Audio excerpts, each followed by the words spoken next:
All right, let's get this show started.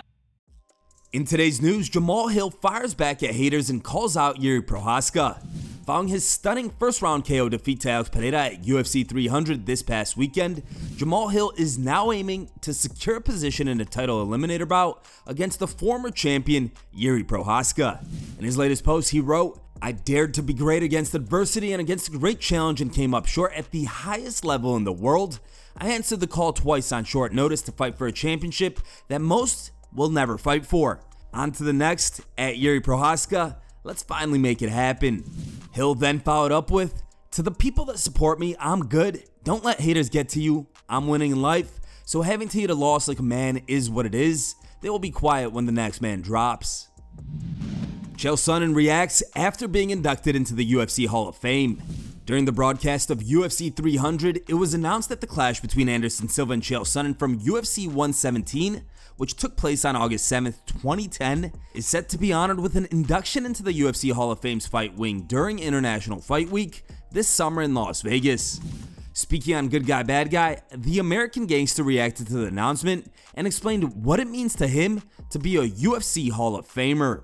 Yeah, man, I gotta tell you, I really, hey, that thing was so fun. I really never envisioned this, and Glenn Jacobs helped us set up. I had no idea until that came out of John Anik's mouth, and even when he said it, he didn't say my name. He said the bad guy, and I sat there, Daniel, and I thought, well, they used to call me the bad guy. Like I had one of those moments. It was just fun, man. It was so exciting. How many times do you get to be excited in your whole life, particularly as an adult or an adult father? Like, it's my job to provide some excitement. I don't get to be excited. It was very cool, and I was very grateful. I've never felt good about a loss, and nothing's changed in my life. Like, I didn't wake up and all of a sudden they reversed the decision, or I wake up and I got a rematch and I beat him, but I got some praise for it. I must tell you, it feels very good to get a pat on the back. There's not very many things you can do as a career in life where people will see your work and then tell you that they appreciated your work. And that's the best I can do, because I want to be grateful in this moment. I want to be humble. But yeah, it was very exciting. I mean, one of the worst moments, the one that's kept me up at night, Daniel, is now the one that keeps me up from excitement. And I lost. And that's a little bit weird, but here I am. Conor McGregor posts new sparring footage. McGregor has just released new sparring footage following an official announcement of his June 29th showdown against Michael Chandler. The Irishman is looking sharp and battle ready. Check this out.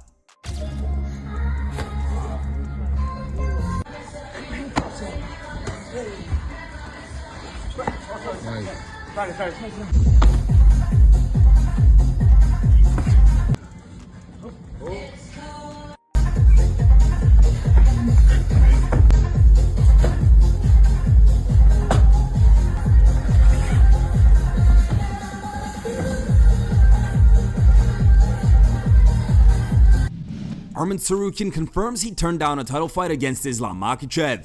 Tsarukyan's manager recently revealed that the UFC came to them right after the win at UFC 300 with an offer to fight Islam Makhachev at UFC 302 on June 1st. However, Arman's team rejected the offer, and shortly after, Islam vs. Poirier was officially announced. Now, in an interview with Ariel Helwani on the MMA Hour, Arman explained why he turned down a title fight against Makhachev. When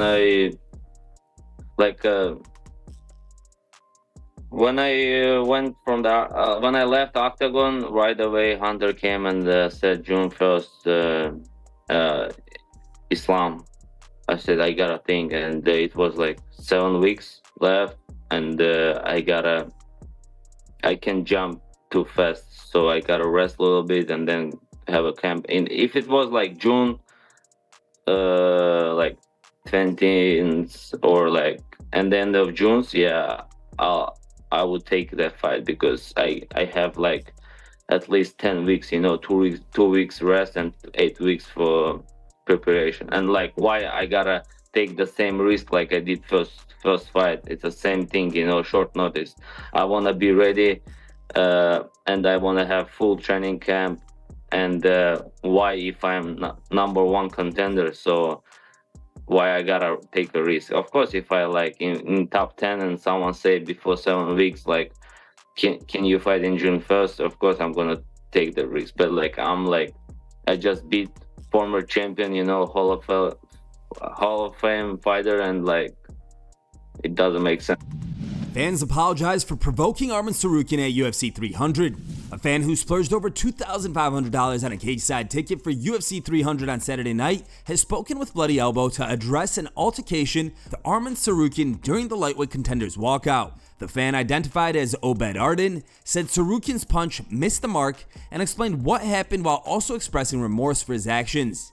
He said, "I'd like to apologize to Arman for provoking him by flipping him off. I was buzzing all day and the moment got to me. It was my first time attending a live UFC event and it was absolutely incredible. I'm glad the incident wasn't as bad as it could have been. I do want to make it clear that I didn't pull him towards me, yell out offensive words, or anything of that nature. I flipped him off, nothing else. Congrats to Arman on a great performance and best of luck to him against whoever he fights for the title." Rafael Fiziev reacts to Justin Gaethje's KO loss. Rafael fought Justin back in March of 2023, where he lost the fight via majority decision. Now, the Azerbaijani fighter posted a video to social media reacting to Justin's harsh defeat. Oh my God!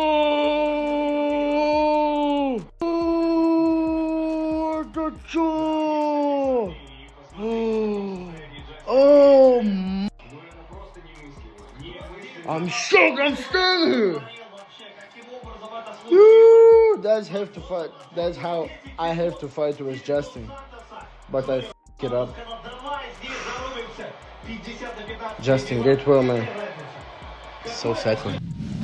Justin Gaethje's parents react to him getting knocked out. Max Holloway left Gaethje's parents heartbroken at UFC 300.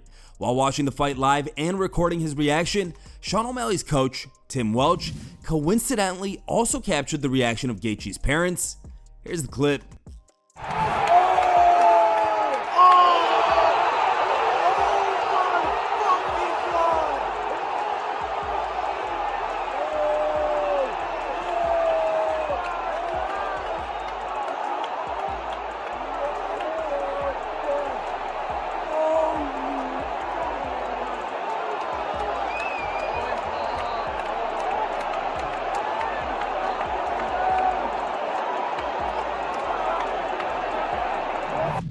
Max Holloway reflects on his UFC 300 victory.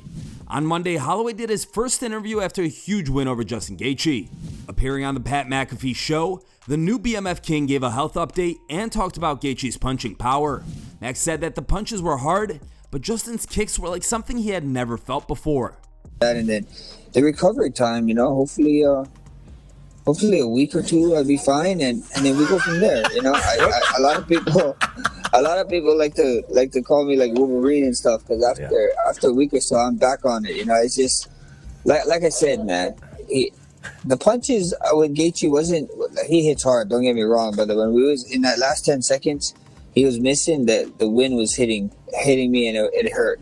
So, but his kicks, brother. The guy kicks like a donkey or so. I don't know what. Kangaroo coming off his tail. The guy kicks hard. It's time for today's top memes. Third place was found over on Facebook and was posted by Roberto. The second place meme was found over on Reddit and was posted by The Hoff. And the top picked meme was found over on X and was posted by Kyle. That's right, run. We're gonna just take time for our break anyway. You can. Thanks for watching. If you like the content, smash that like button and don't forget to subscribe to stay in the talk.